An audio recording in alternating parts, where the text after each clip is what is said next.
Good evening. Welcome. Thank you very much for finding your way here. Change of venue from last times, but you all managed to find your way. So it's a great honour to have you here at Geoscience, and to host each and every one of you is a privilege. So we just want to open up this evening with a quick acknowledgement to country. So I acknowledge the traditional owners and the custodians of the land on which this event is taking place, and acknowledge their continuing connection to land, waters and community. And I pay my respects to the people, the cultures, and the elders past and present. So I just want to start as well tonight with a bit of a plug for a GSA event that is coming up. This is our social networking night. So put this in your calendars. It's a free dinner for everyone, a lovely dinner, very tasty dinner, and it will be on the Kingston foreshore, and there'll be platters to spare, and you just come and you turn up and you just get to know each other from a few different organizations. So there'll be people from here, the GSA, as well as the ASEG and WMISA. So put that in your diaries.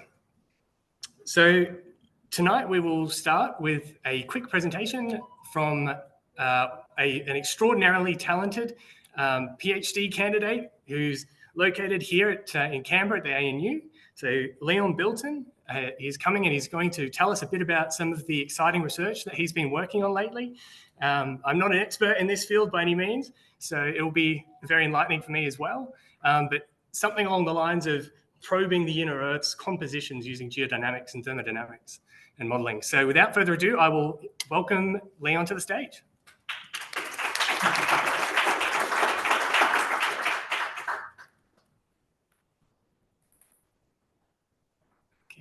Take it away, Leon. Do you know how to make it full screen?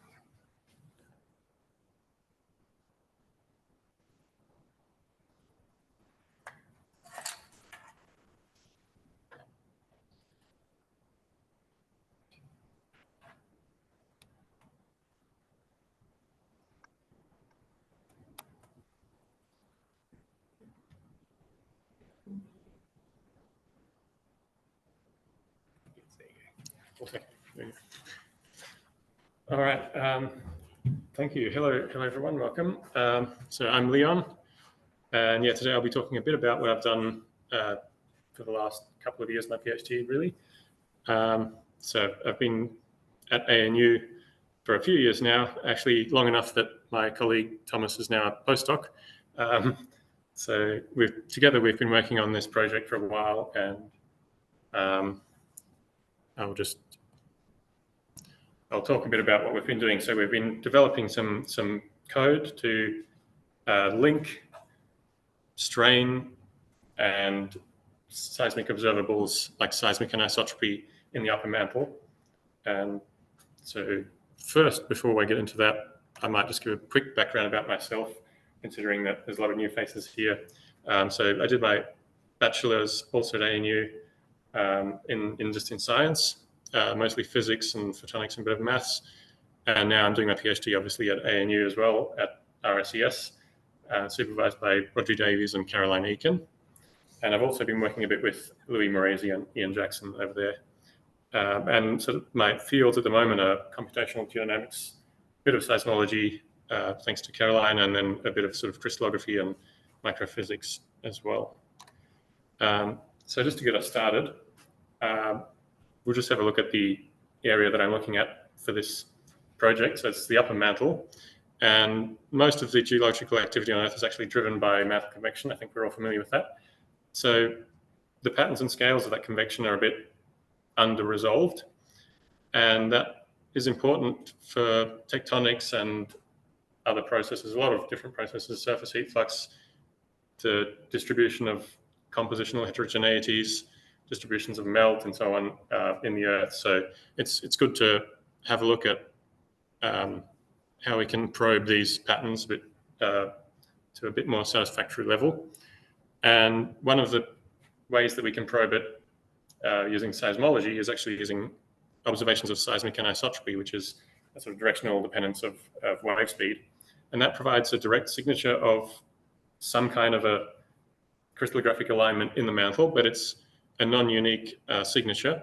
and it also doesn't change with time. So we can only get a present day snapshot of what the upper mantle really looks like.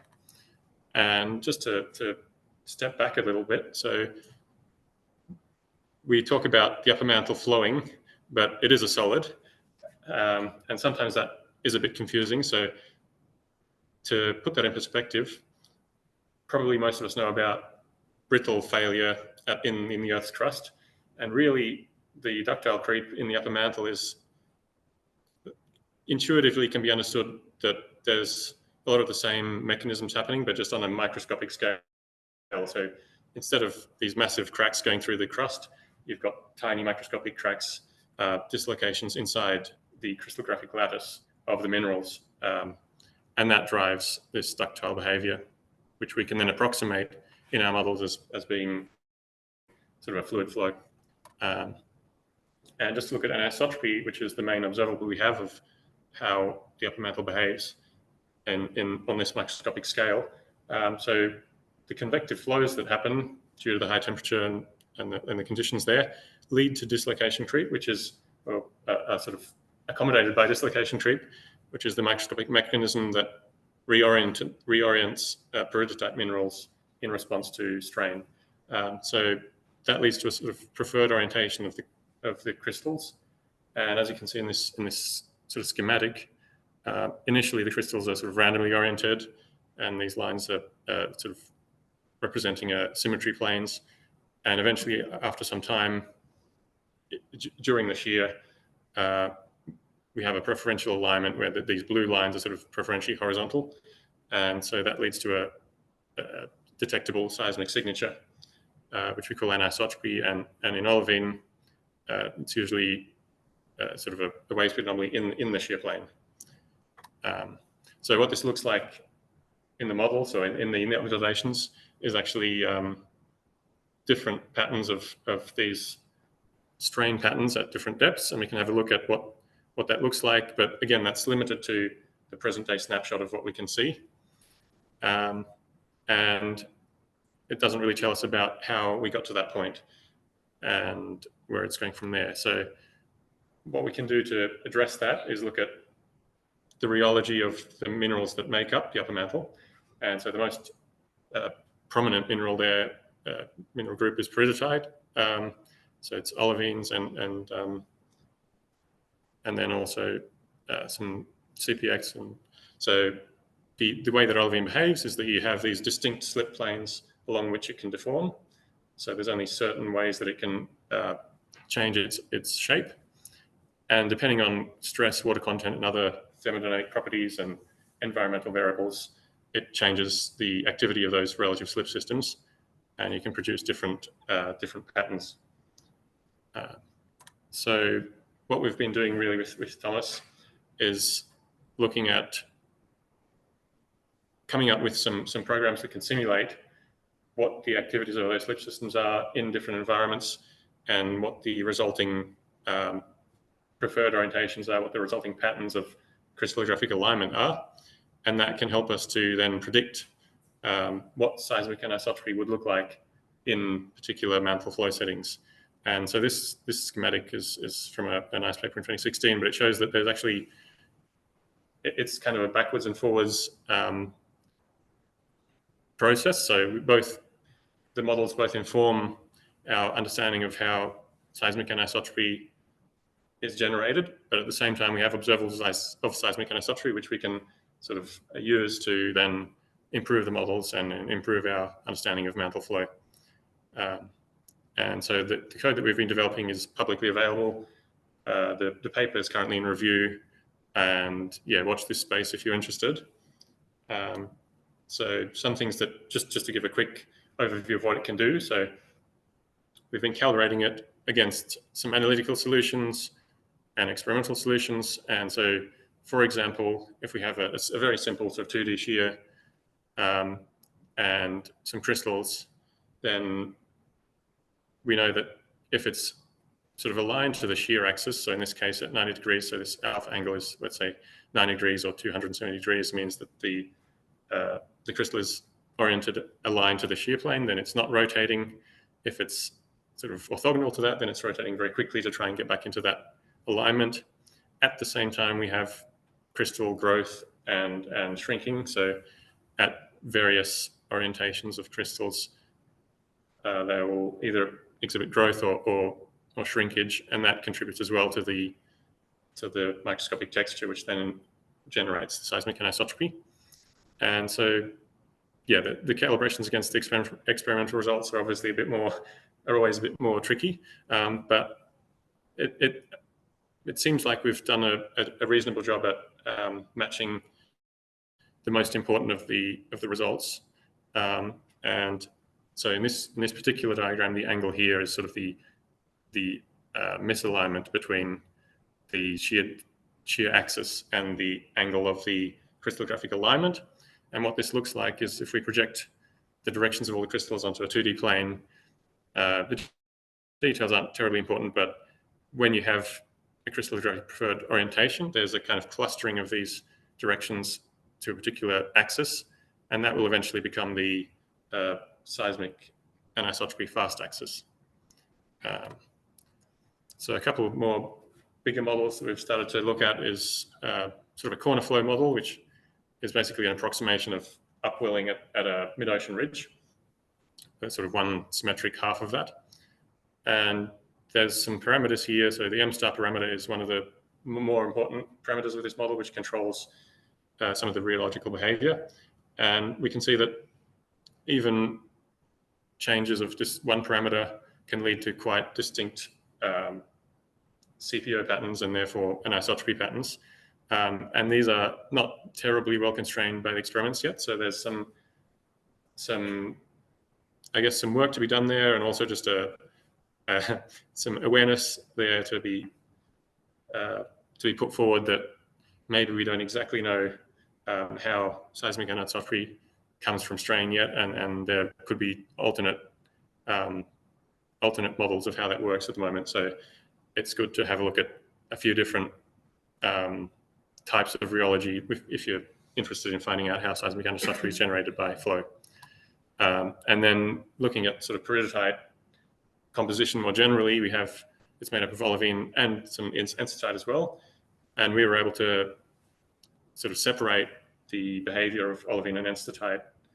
And they have very distinct behaviors when you have sort of a mantle flow that's then changing at some time. So this dashed red line is showing where a strain accumulation at which the shear direction has changed.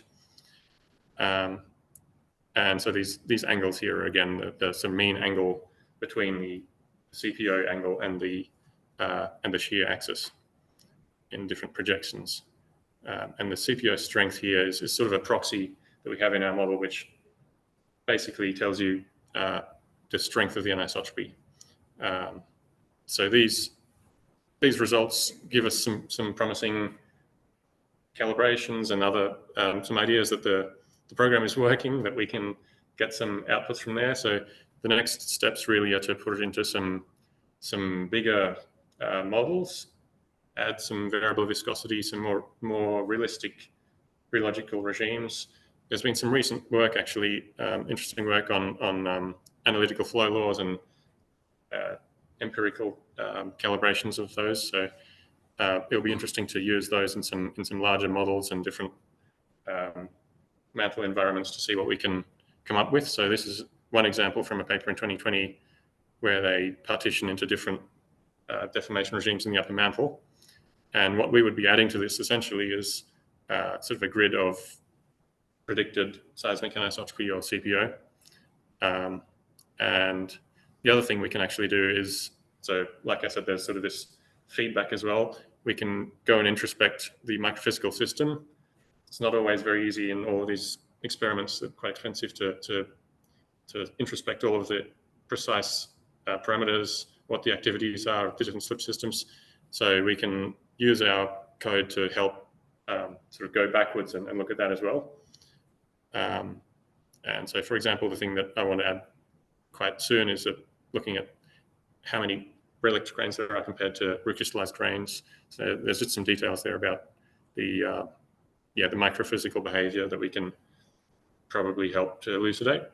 And then, of course, we need to optimize it and make it a bit more performant. So the current code does pretty much require running on the high performance computing infrastructure. So at the moment, I'm running on the NCI, and that's for any larger models. That's unfortunately just part of the nature of trying to simulate microphysics on like mantle domains. But I think there's still some work that we can do there to improve that as well. So that's really the gist of it. And yeah, I'm happy to take any questions. Or as I said, the paper is currently in review GJI, so watch this space, I guess. Thank you.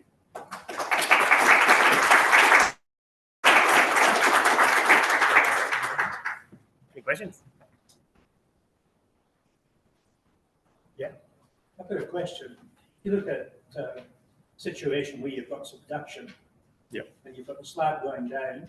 Eventually, you get conversion to eclogite. So basically, it's like putting a pool effect, right, on the slab. So you can stretch the slab, basically.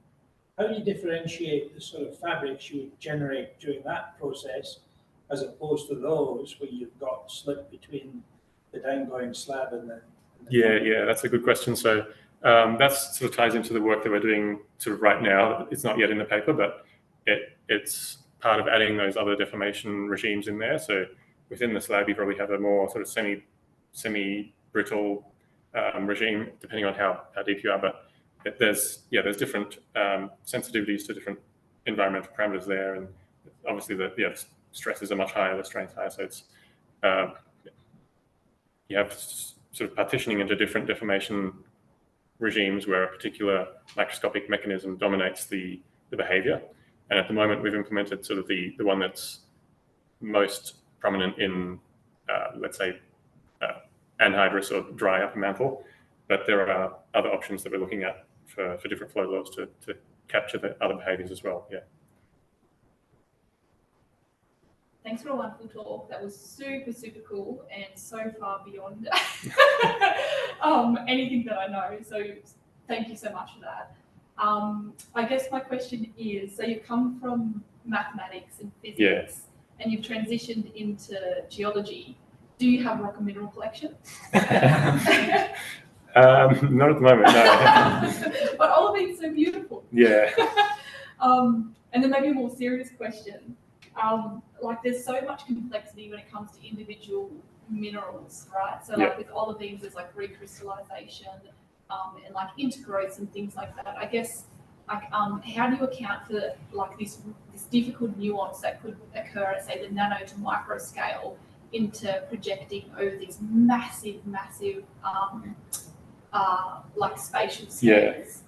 Yeah, no, that's something that we spend a lot of time sort of thinking about which processes that we can sort of not worry about too much and which we need to, which ones matter more. So there's some debate about that, but I guess, so the model that we've developed, the one benefit of this one is that it really, the critical parameters, there's only sort of 2 or 3 of them, and they sort of hide a lot of different physical processes underneath them. So you don't need to really worry about exactly calibrating every single like microphysical process that might appear, but with that comes a lot of sort of assumption about homogeneity of minerals and things like that. So it's a bit of a trade-off, but to go any much more detailed probably is not really computationally feasible at the moment, putting it into the large domains. So yeah. Awesome.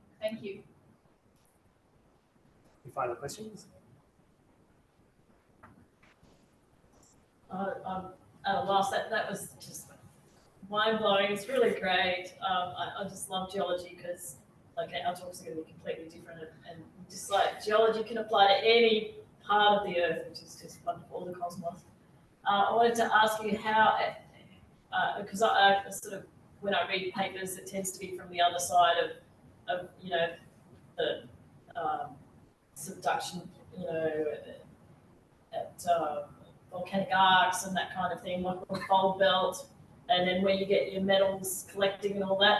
I just wondered whether, is this going to eventually feed into those models of that process, the subduction process, and what happens to these slabs and how they, the models are quite old now in a way.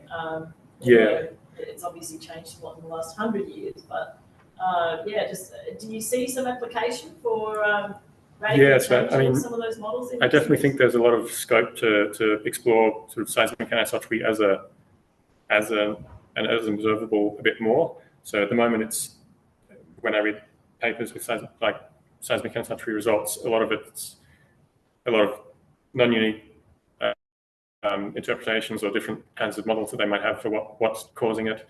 And I think where this will help is to sort of narrow down what's really causing that, and then that gives you a second opinion on where there might be cold regions or hot regions or different compositional changes and things like that. So where there might be mixing if there's a lot of high strains and things like that. So it gives us sort of a corroborative power to some of those models, I think.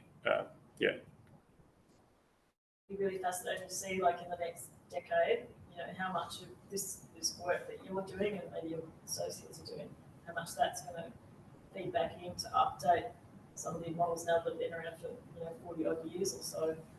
Yeah. Some of these subduction processes. So it's really interesting. Thank you. Thanks, Leon. Move on to the next. So let me just make this work. Okay, I'll get that up. Okay, so it's my great pleasure to introduce a couple of very keen talkers tonight, Tanya Strate and Ben Porter, who are coming to tell us all about pumping up Snowy 2.0, the geology behind the Snowy Hydro scheme. So I will, welcome them to the stage. So, is that right?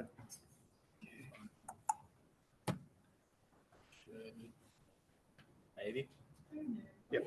All right. Take it away. Is that gonna make sure we're on the right? Yep. Yep. Cool. Sorry. Share the stage, Tanya. Hi, my name's Ben. Here, a colleague, Tanya. Wanted to come give a bit of a change of pace, a little bit of industry sort of input to GSA about Snowy 2.0. Just wanted to reiterate from earlier on our acknowledgement of the country on the lands of Ngunnawal people and pay respects to elders past, present, and emerging. Quick bit of a talk overview. As I mentioned, this is more sort of industry based. This project is of a massive scale. We could spend all night here. We could do 5 presentations on the investigation, another 5 on the engineering, and however many scopes you want. So it's going to be super high level. We're going to touch on a lot of things, and then Tanya will bring it back down to earth with the Tantanga stuff, which is pretty cool and changing the current literature, hopefully.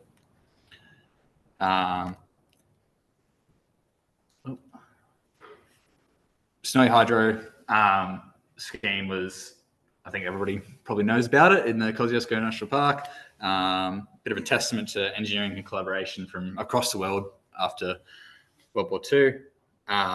Engineers worked in rugged terrain, same one we're working in now, right through the national park, built by pick, shovel, drill and blast, to redirect water from the Snowy River catchment into the agricultural areas of the Murray River.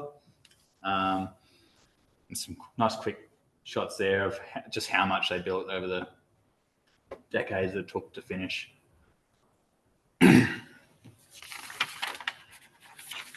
Remember my notes.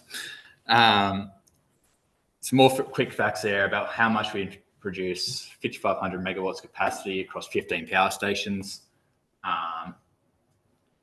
And it really played a pivotal role in building the country, really, and continuing to support the national electricity grid.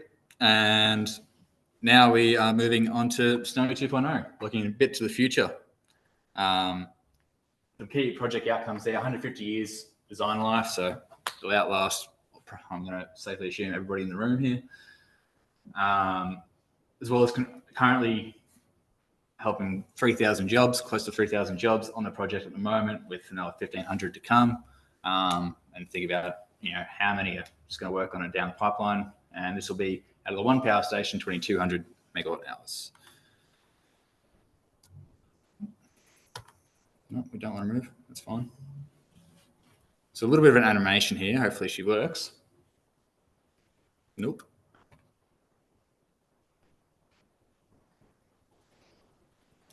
Fortunately not. That's okay. A little bit of quick animation of how the Snow 2 works. Super high level. Talbingo Reservoir on the left, near the town of Talbingo, and the upper reservoir of Tantango on the right. How this works is the water will flow from Tantango down to Talbingo through our underground power station, which is 800 meters below ground level, and will generate power. Of course, relying on that, we need to get water into the upper reservoir, so we also have the ability to pump back up and then waste back down, generate more power, and it goes into a loop. So where does Snow 2 begin? Well, it's not something that happened overnight in the last 10 years. It actually was first mentioned, this idea of the scheme, in 1950. So the idea has been around for a while. First feasibility was done in 1981. A second feasibility was done in 1991. And then in 2017, it was announced that we'd undertake it after another extensive feasibility and investigation. Our contractors that we have working on the project, so Future Generation, we're a joint venture of Webuild, Clough and Lane. We're constructing the thing with Snowy Hydro, ourselves as the client. The design for the whole project came from Lombardi, Tractaville and Engie, who are known as design joint venture, and both are supplying all the mechanical fit out, for example, the power station. Main works, so at a high level, this is our scheme. Talbingo on the left, Tantango on the right, just like I described before. And you can see our key projects areas there. So this one on the left is Lobbs Hole, really the heart of Snow 2.0 in my opinion, it's where the majority of our workforce lives, where 2 of our TBMs have been launched from, and where the majority of the drill and blast is happening with the power station there as well. And over on the right is Tantango, where TBM Florence is going. We'll also have some drill and blast operations coming up over there, but it is a much smaller site. And to put it further into scale for you, like I mentioned, how the water will flow downhill, we do actually have that incline tunnel, and that is outlined there where it is, feeding directly into our power station.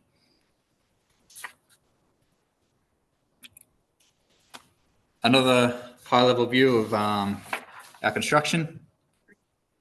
This one's looking around the area of where Lobbs Hole was that I showed you near Talbingo. I want to highlight here a couple of things. We have 3 shafts in this project, so not only do we have many, many kilometres of tunnel, we have 3 quite large shafts that help to relieve the pressure as you turn the power station on and off.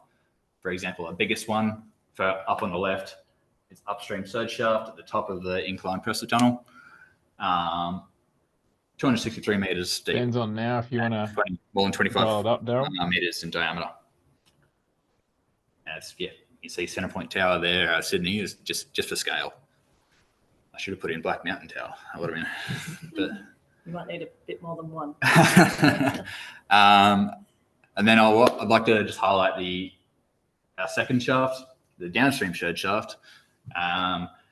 This one is completely underground. But more to that in a second. This is our cavern complex. So go back to this power. Go back a slide. You can see our power station down there below at the bottom of the tunnel. There's a couple of the quick BIM models for this. This is what the power station complex will look like once it's completed final fit out. This is where the heart is, where the power turbines will be, where the pumps will be stored. And so on the left, we have our, what we know as machine hall. I'll give you the stats on that. That's 251 meters long, 28 meters wide, 51 meters tall. The transformer hall on the right is 222 meters long, 24 meters wide, and 46 meters tall. All completely underground, all close to 800 meters underground. The downstream surge shaft, which I highlighted in the last slide, and again over there, again, completely underground, and it's 172 meters just to be excavated, of 27 meters diameter. And that'll be excavated by a raise bore. So from the top, you drill down, and then you drill back up with a bigger drill bit. Cool. Over to you, mate. Okay, thanks, Ben.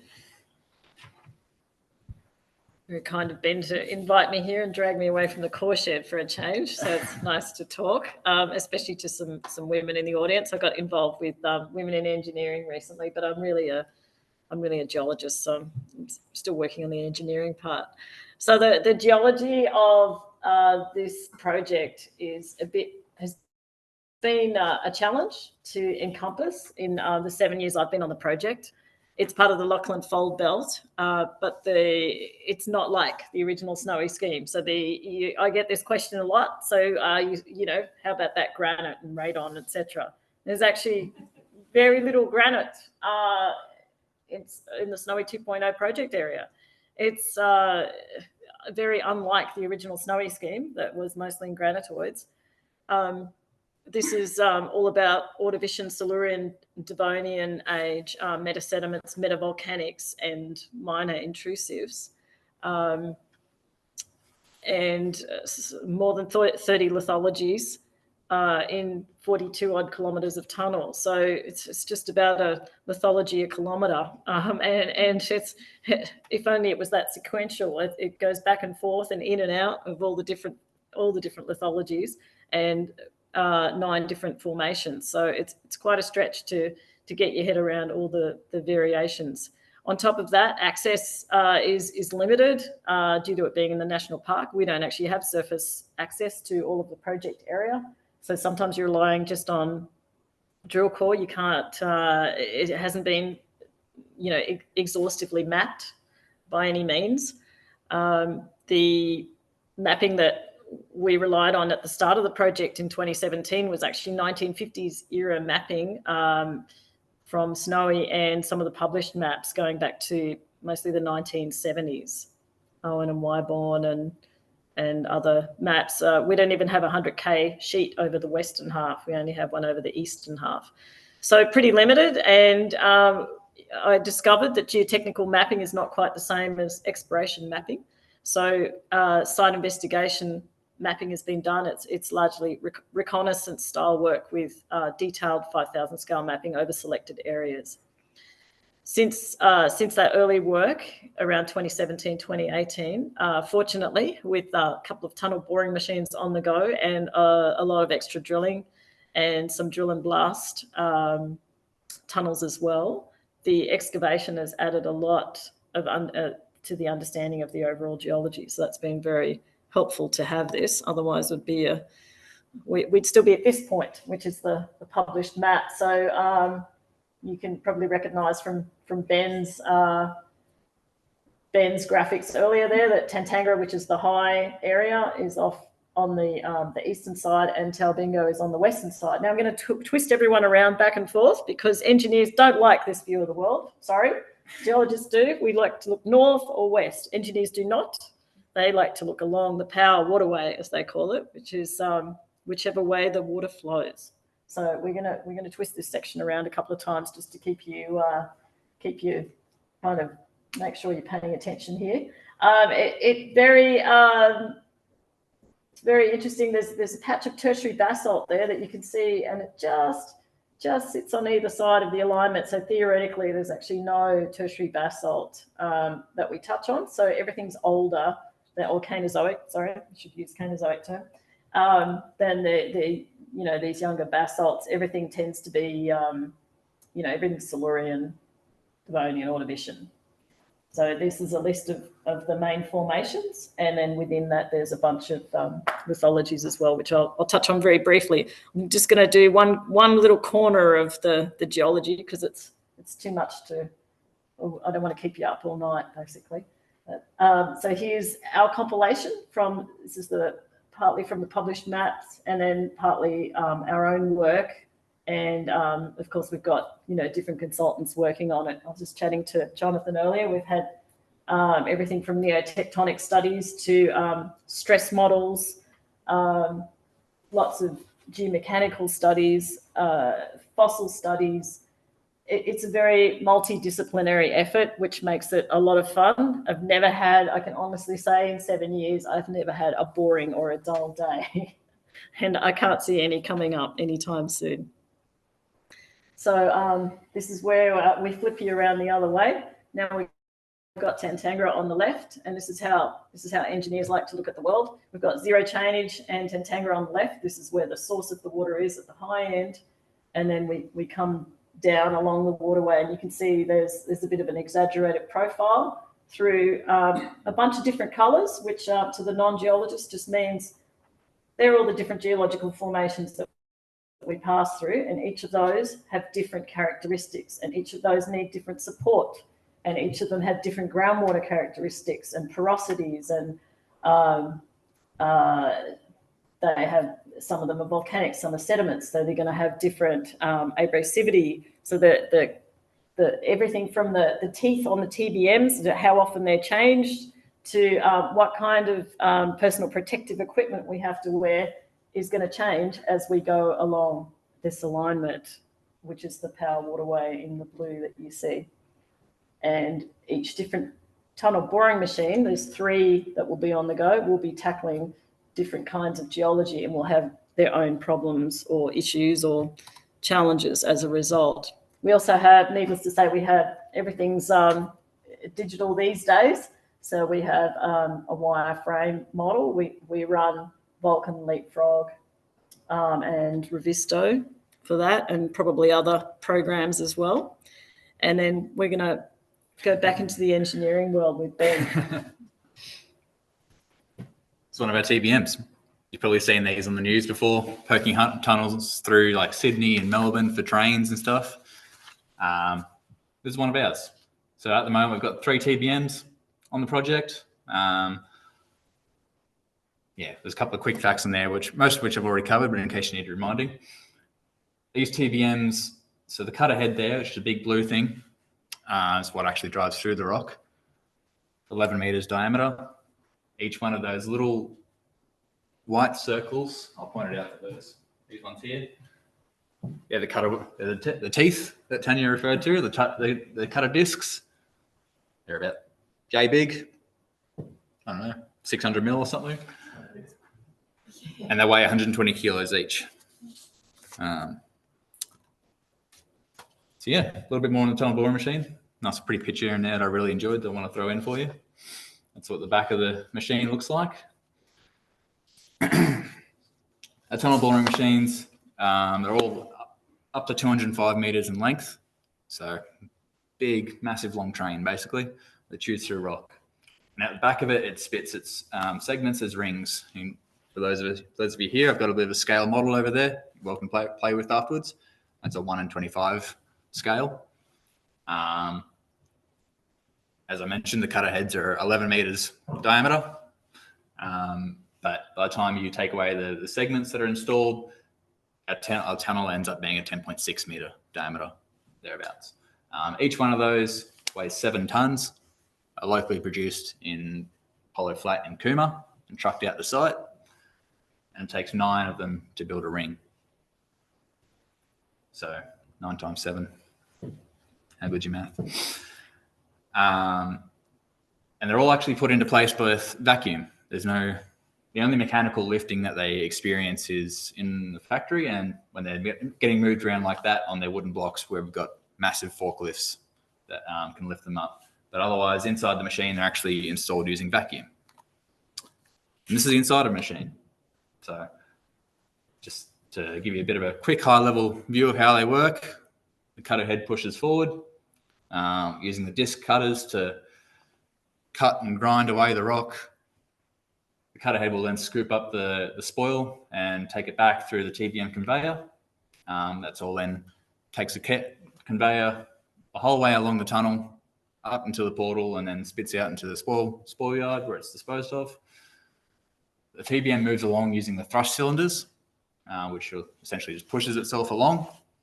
And inside of that, in our TBMs, we have the segment erectors, which then, after it's cut the required distance for a ring, being 2 meters for ours, we then go into build mode where we use that segment erector to lift and put each of the 9 segments into place, and then use the thrust cylinders and then push off the cylinders, the segments it's just installed. Now, drill and blast tunneling. Most of you, if anybody's got any experience with mining, for example, it's probably something more familiar with. Over on the left is a pretty famous photo from the original Snowy scheme. Sort of ways that I think they actually called that a tunnel boring machine. I think it was just 3 levels of blokes with pickaxes. But they also used dynamite, and it was a very, very dangerous exercise back in the day. Now, sort of the scene that we meet with now. This is one of our drives down in Lobbs Hole. Just takes quite a relatively small crew to be able to put it together now, and it's far, far safer. Now, hopefully, we've got a bit of a video here for you to watch. If it's going to play. What do you reckon the hack is here? Yeah, That's right. out of the presentation. Yeah.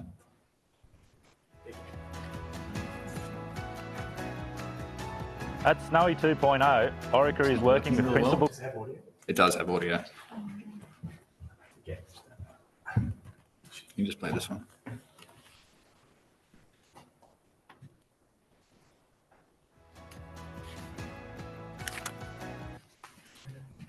Okay. Give that a whirl.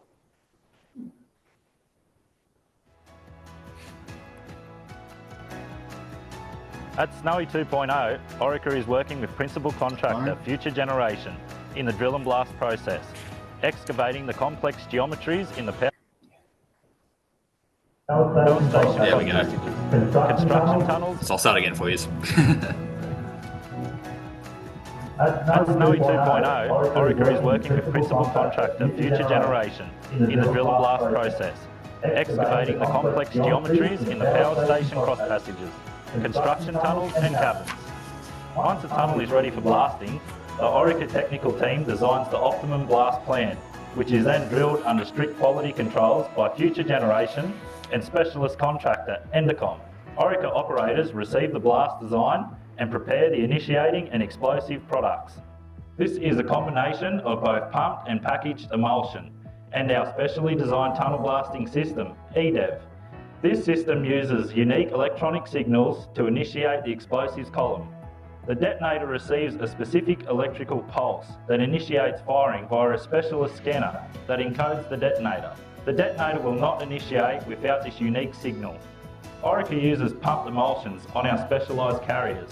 The pumped emulsion allows operators to adjust the density of the explosive to achieve the desired blast results. Orica loads strictly to the blast plan to control the maximum instantaneous charge, which has a major influence on vibration.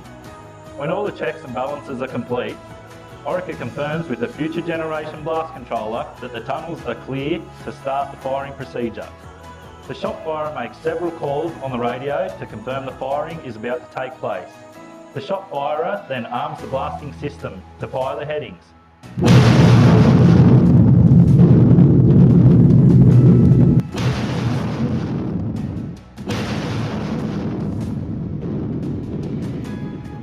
Once firing is complete, the shot firer advises on the radio that blasting is complete and the area is safe to return to.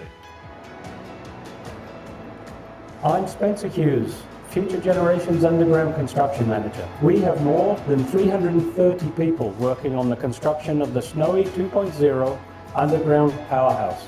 The drill and blast operations are a critical part of this process.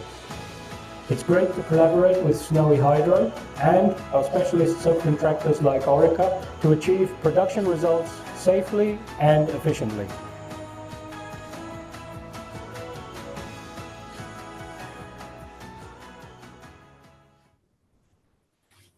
Yeah. I did have a special request for videos from Jess, so I hope that's satisfied.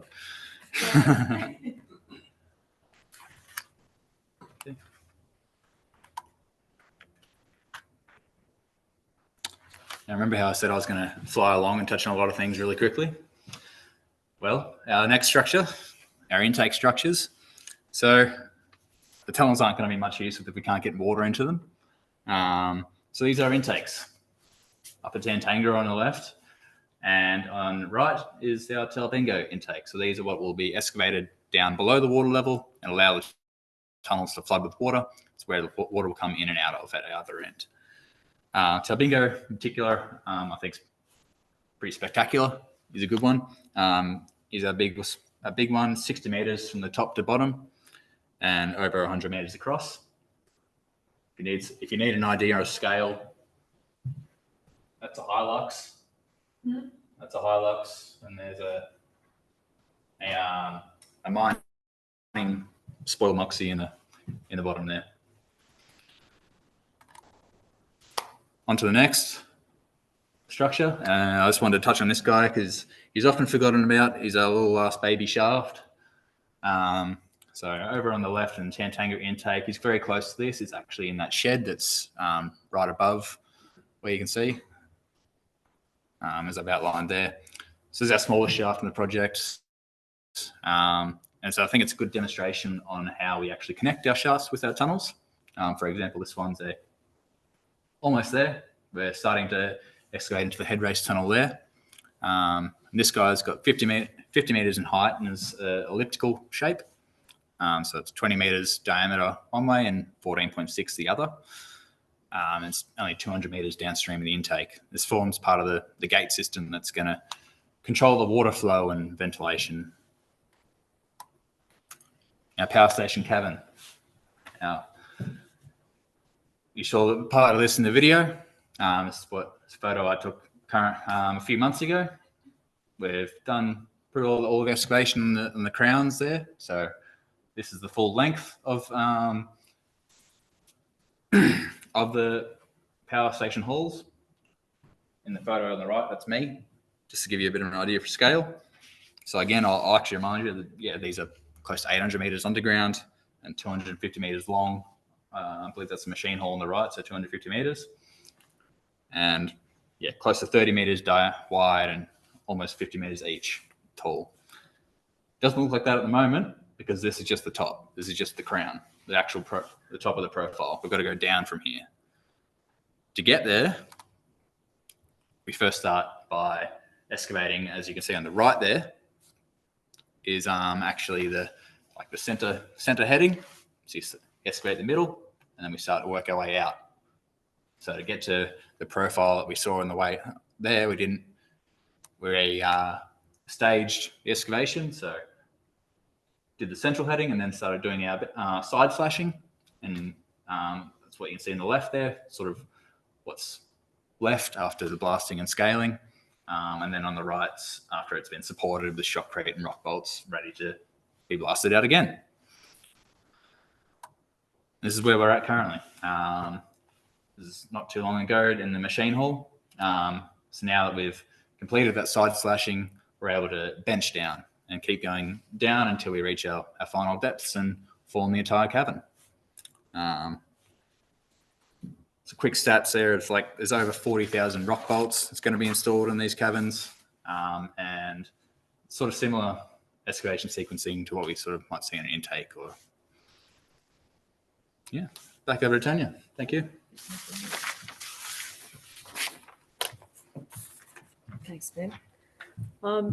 So just a little bit more on the geology to kind of give you a bit of context.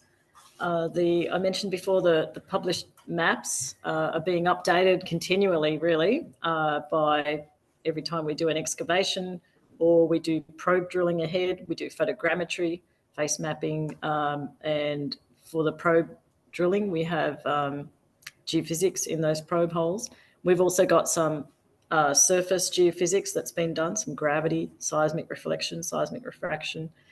And then we have the this is the other regular SI work that we do. So in terms of site investigation, we've got about over 35 kilometres of reference core now that we keep in a series of sheds where we can go and look back and sample, if necessary, some of those core samples. And this is what we had to do recently. We had a bit of a conundrum come up when we had a bit of a surprise. We had a bit of a WTF lithology. We had looked previously at Kelly's Plains Volcanics and done quite a bit of drilling around the Tantangara end, which is the eastern end of the project. And in the published maps, it says that we were expecting felsic volcanics of Devonian age, so that's around 416 to 359 million years old. But that's not all we found. Even though we had some close-spaced drilling with, on the left there was kind of some of the units that we were expecting to find. Kelly's Plains Volcanics at the top. And then as we go west, we were going to run into Peppercorn Formation, which is a pinky colour. So we start with at the Tantangara end, we've got the yellowy felsic volcanics, which we were comfortable with. Rhyolites, rhyodacite, dacites, ignimbrites, tuffs, those kind of lithologies. Then Peppercorn Formation, it's sediments with some cherty nodules, and then going into Tantangara Formation. So, yep, I thought, yeah, this is easy. I can deal with this. I can do this. I'm a geologist. This is the kind of thing I'm used to looking at. So then that was our map showing that intake structure that Ben's just mentioned. The funny little short thing off to the south there, the little sinuous curvy looking thing, that's called the head race adit. And it's basically an access drive that then joins up, and that's where the TBM3 Florence was launched from. And that's going to join up with the main head race that runs for about 17 kilometres till it gets to that surge shaft and then drops off down to the powerhouse cavern. So in long section, this time we've got Tantangara at the left-hand side, so we're looking south. We had this lovely view of these purple units, which are equivalent to Kelly's Plains Volcanics on the top left. And then, we'd have a little bit of Peppercorn Formation and then Tantangara Formation, which are metasediments again with the odd sort of turbidites and things like that. So cruisy, easy, predictable. Except what's that yellow blob doing there? Well, that's the big question. So this is what we got initially in the site investigation and also initially in the tunnel boring machine excavation in the head race adit there. So yeah, if you like felsic volcanics, it's a picnic. It's lovely, beautiful rhyodacite with many, many beautiful textures, ignimbritic textures and similar. You could do lots of lovely masters and PhDs on it. But then we hit something else, and we were not expecting this. That's the yellow blob, and Florence came to a standstill. These are limestones, and according to the published maps, Kelly's Plains Volcanics doesn't have any limestones in it.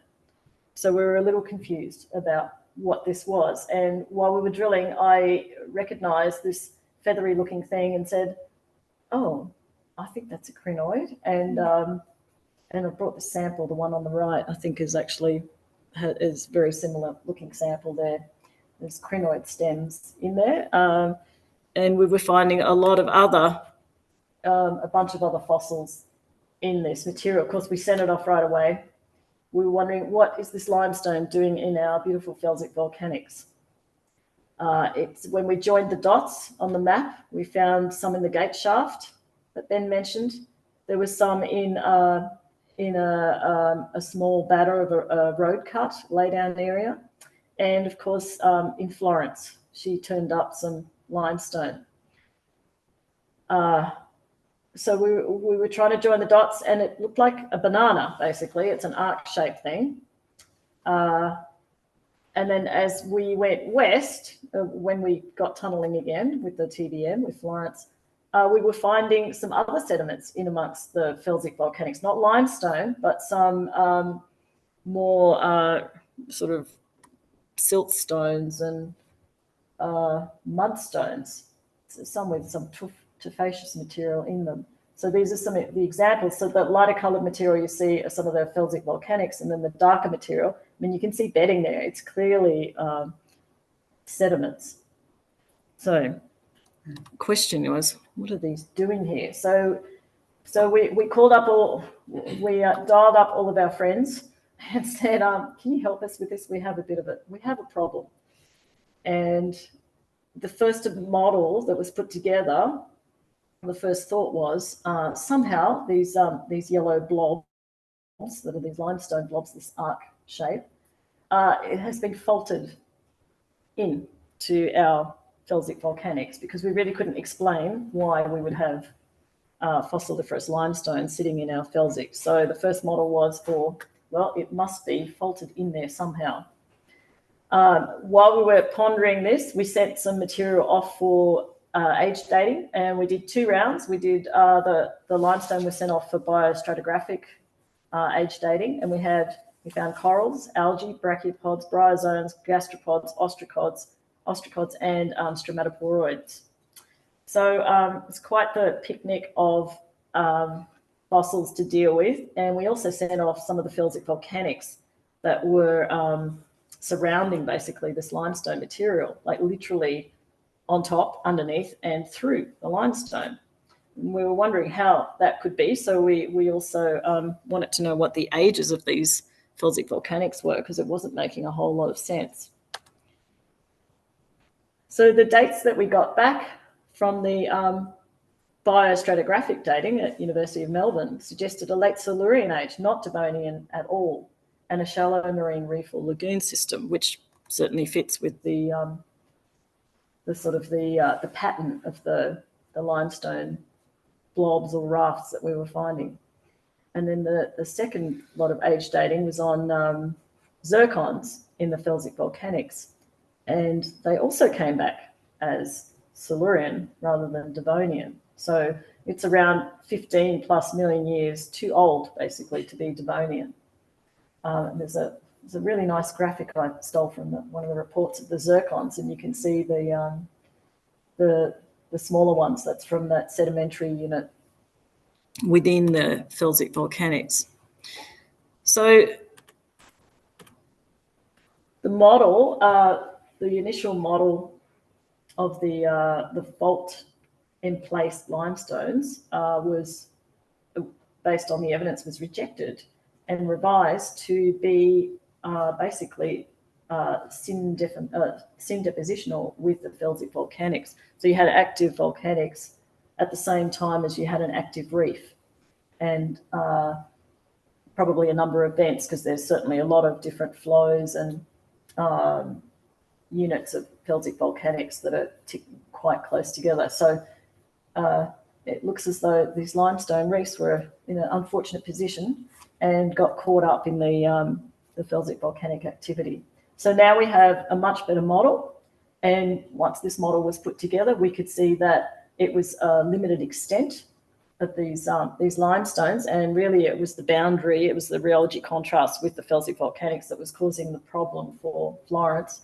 It wasn't the limestone per se, it was that the felsic volcanics didn't behave so well where they're in contact with the limestones.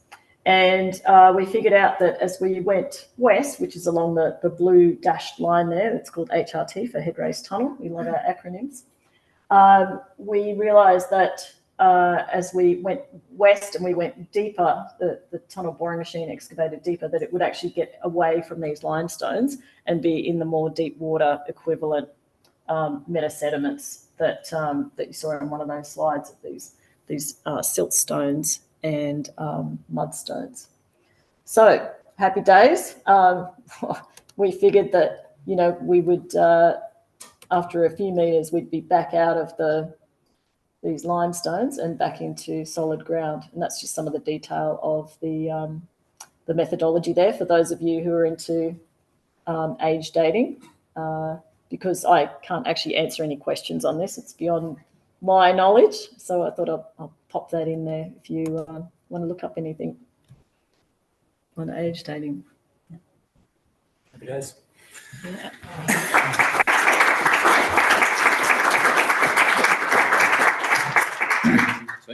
Any questions? It's a question for both of you, but the answers might be slightly different. What are you doing with the wasted rock? What are you doing with the awesome rocks that you're getting out of the ground?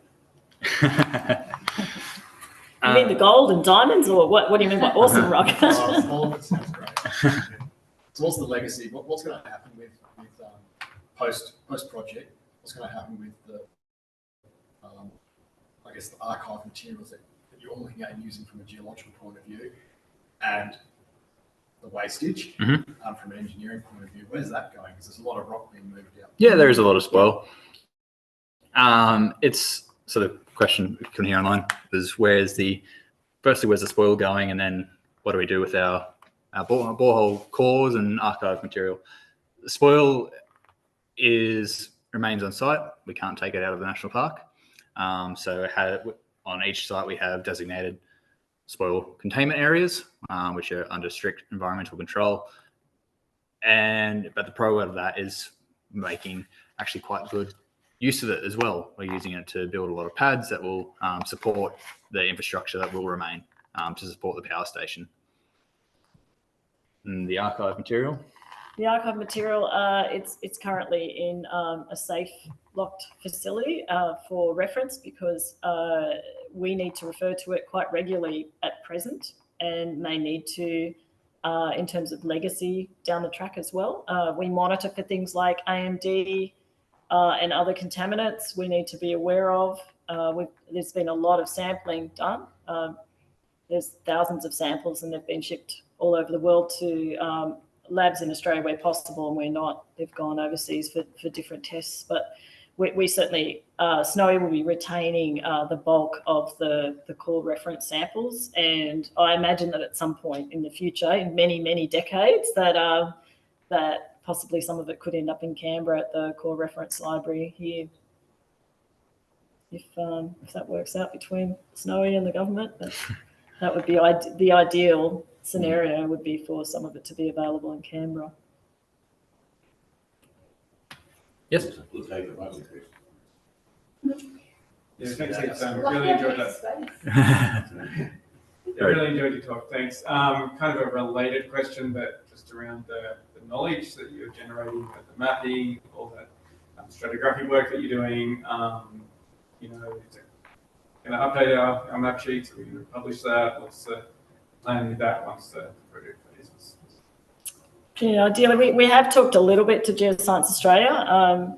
We've had chats to USM, Lee Cooper, and Astrid, and a couple of others about some of the work that we're doing, but it's ongoing at this point. So it's not ready to hand over yet, but that would be something in the future. And I'd be very delighted, when Snowy's at the point where we're not doing construction, to welcome lots of university students. It'd be great to see some of these questions and problems resolved by, I need to start a list of all the master's projects that I see, and PhDs that I see on this project, because there's so much potential for learning so much about the project. And it's a lot of that area, once it was in National Park, was kind of locked away from geoscience investigation. For instance, the last magnetic survey that was done was in literally, I think, 1972, maybe 1974. So yeah, there's so much there's so much benefit that could come from, in terms of the understanding, by sharing some of the information that we're gathering down the track.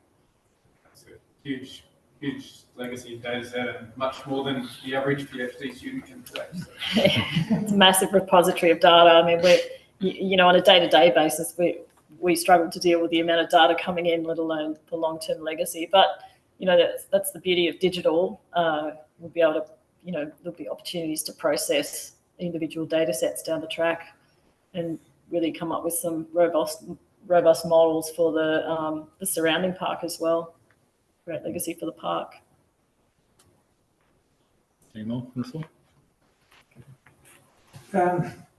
Really fascinated about what you've been doing, because most of the tunnel boring machines have been employed in the Sydney district, where you've got the Hawkesbury sandstone, which is one of the best engineering stones in the world.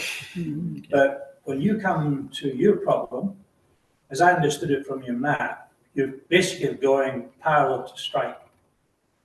So at any one point, especially if you've got layered sedimentary rocks, your machine is going to be seeing mixed phase conditions as it moves forward, because it's not on one particular rock, there are several of them. Now, as I understand it, a tunnel boring machine, which is essentially like a big glass cutter, right? Essentially, multiple. It's a big drill rig. Yeah, it's basically tensile failure, right, that drives the machine forward. So if you've got mixed phase conditions, poor old Florence, right, is going to have a nightmare trying to do anything, because what sort of thrust do you put on the machine if it doesn't know whether it's going to be a siltstone, a sandstone, soft limestone, or whether it's going to be hard biodacite? But that's we have a program for that. Yes. It's pretty good questions. I'll repeat it for online people. So regarding mixed phase conditions of, for example, Florence, where we know we've got multiple lithologies ahead of us, and how do we mine through it? Probably going to be an answer from both of us here, but yes, sorry to interrupt you. No, yeah. So yeah, the program includes we have surface geophysics, we have the mapping to predict where those mixed phase conditions will come in, and we aren't really going along the strike. I mean, we're actually cutting across. You know, a lot of the both lithologies and the defects actually run kind of north-south, and we're running east-west. But certainly there's, as well as surface work, we also probe ahead from the tunnel boring machine. So we have drill holes that probe ahead, and we have both the physical, either core or chips from that, and we also have geophysical probes that go into those holes to check the conditions ahead. So we combine that with the model for that with the face mapping. So in sure, if you wanted to pull up that there are ports in the tunnel boring machine face, and it's possible to do face mapping through some of those ports to actually view that, and it's also possible to do photogrammetry. So some of these we have, inside is scaffolding or ladders, and we can't stick our heads out through this, but you can actually.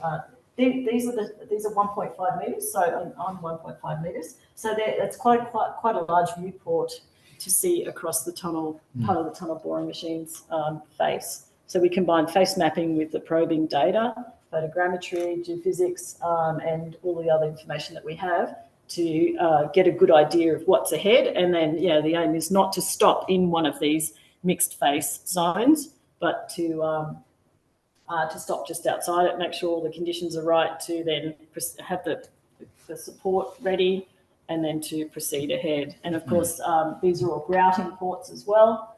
So there is the opportunity to, and that was done extensively for Florence when she encountered that problem at Tantangara, was quite a number of grout holes were used to make sure that the ground was hard enough for her to proceed through that and form a nice, strong support for her to then carry on tunneling through. And Florence does have the ability to go into slurry mode as well now. So we're able to pressurize and liquefy the face ahead as well to try and help support it. I don't know the full engineering specifics on that, but it's another, we've got these programs and methods that we can get through. So someone does the petrography as well, because the amount of quartz and feldspar you've got in your rock ahead of you is partly going to determine the hardness of the rock and how much thrust you put on the machine. There's tensile failure. They're a super complex machine. They get all of that live feed, how much grout you're putting in, how much pressure you got, how much tail skin grease you're using.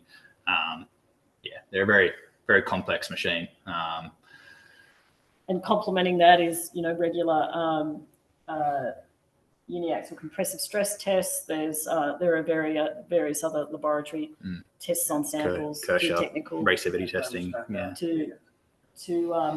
And it's all got to come together to provide the program of support and the maintenance for the cutter heads, for the discs, so that, you know, the tunnel boring machine can proceed in a smoother fashion as possible.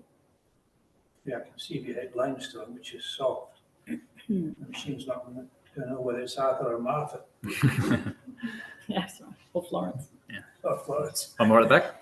Last question. Are you actually mapping as you're going along before the support gets put in, or is that mainly from the probe drill cuttings and the cryogeotechnics? Yeah, we're mapping. Yep. It's a pretty complex task. It's quite risky, so there's a lot of safety measures in place. To get into the cutter head, you need working heights, you need safety permits, lockouts. But yeah, we're able to get into the cutter head to be able to map. We get photographs through the support. So we're able to climb into the cutter head, and you're able to view through those muck buckets that Tanya was pointing out, as well as the large circular ones up there. They're actual viewports. So yeah, we're able to perform mapping of. You can map through the face. Yeah. There's no space along the length of the machine before the support gets put in that you can map along. As we're moving, sort of thing, or no, we're fairly restricted. Unfortunately, like this, the shield there, the big white thing, is there for a reason. It's holding up unsupported rock. So the only opportunity we have to physically see the rock ahead of us is when we are stopped. For example, when we are ring building, we can get into the cutter head there and see what's physically right in front of us. So what sort of appreciation can you get, like when you go through the long plane fault zone? Are you going to be able to see the fault planes Can we come back in a couple of years? So the question was, what sort of appreciation can we get for the long plane fault zone? Well, we're not there yet, but certainly from what we've seen so far in the various tunnels that have been done, and some of them have actually been completed. The MAT's done, the ECBT's done, and it's a fair way along through the tail race, for instance. We get a good idea of bedding and all the defects. We can see whether they're healed. We can see whether things are altered, whether there's groundwater seeping in. So we can see lithology, alteration, structure. There's quite a few parameters that we can assess or measure from the access that's afforded by the scaffolding inside and the drilling. Can I ask one more question? Okay, yeah, last one, and then I'll check on. And then that's it? Yeah. Well, firstly, it's just so wonderful to see that there's like a research component going on to this, you know, the biostrat work and the circular geochronology, and it's kind of like bouncing off your question. Like, it's just so wonderful to see all of these archives, and I hope that, you know, one day we can all share these resources. My question is absolutely unrelated to that.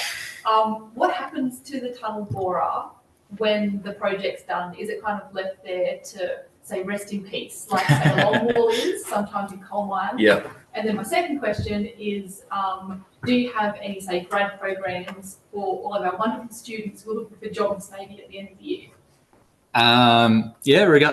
Great question. Firstly, it was about what happens to our TBMs after the project.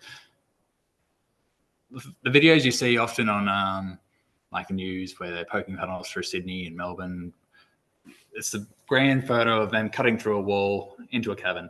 Unfortunately, we haven't had the privilege here for those scenes. Our tunnel boring machines, the cutter head and the skin will generally remain in place. We'll mine a little bit further ahead and park it there. Unfortunately, we can't remove everything. We can't just back it up because we know we build the ring inside it. Yeah. It's physically impossible to pull it back out. What we can do though is pull the rest of the machine out. So the cutter head and the skin remain. The whole machine can come out. We've done that already with TBM 2, which is TBM Lady Eileen. She completed the 2.5 kilometers of the main access tunnel. We pulled her out, moved her to Talbingo, reassembled, and now she's already another 2 kilometers into the tail race tunnel. So you can reuse them. After our project, they're probably going to be pretty cooked. They don't, They don't last too great after all the forces that go through them. But there is some value there. We'll pull them out. Absolutely. If people want the parts, they can, yeah. I'm not sure what will actually happen to the parts after the project, but they'll be available. Yeah. Cool. Yeah, they're not snowies. They'll be, Yeah. the contractor will, Yeah. if they have other machines. Yeah, for sure. And take what they can. In terms of students, In terms of grad program afterwards, eventually, not yet. Yeah. not yet. Snowy Hydro do offer grad programs, but right now in the Snow 2.0 space, Not while it's under construction. not while we're under because construction. It's too risky and, Yeah. yeah, But then in a few years, possibly. absolutely. Absolutely. Amazing. Okay, do we want to thank Ben and Tanya once more?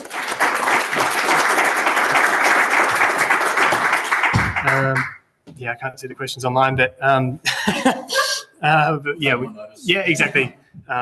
Ben's very friendly. Get in touch. Yeah, so thank you once again for joining. We have some drinks and nibbles. Please stick around and have a chat. And just a reminder that on Independence Day, 4th of July, is our networking evening. So yeah, don't forget. See you there. That's it.